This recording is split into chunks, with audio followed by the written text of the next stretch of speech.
Subscribe कीजिए हमारे art ideas channel को और साथ ही बेल आइकन को दबाएं हमारी लेटेस्ट वीडियो सबसे पहले देखने के लिए। हेलो गाइस, आज मैं आपके साथ शेयर करने वाली हूँ वॉल डेकोरेशन। सबसे पहले कलर करने के बाद इस तरह से मोती की लड़ी को फेविकॉल से चिपकानी है और ये मैंने 2 साइज के लिए है।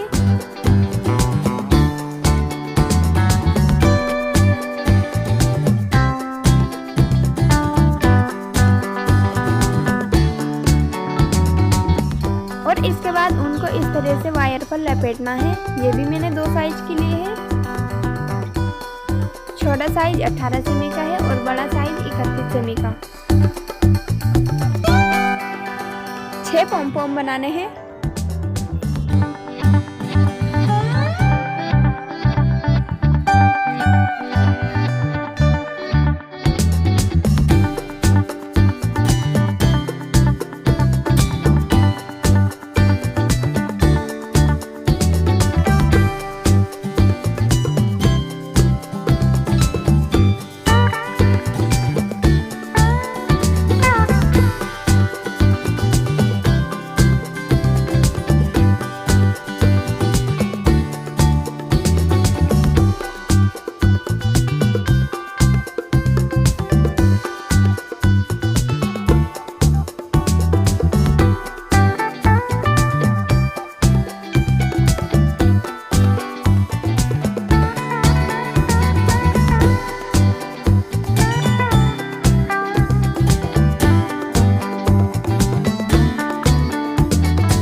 रेड कलर के ऊन से इस तरह से डिजाइन बनाना है।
उम्मीद है गाइस आप सभी को वीडियो पसंद आई होगी। प्लीज़ वीडियो को दिल से लाइक कीजिए एंड मेरे चैनल को सब्सक्राइब कीजिए और कमेंट करके ज़रूर बताना ये वीडियो आपको कैसी लगी। Thank you for watching.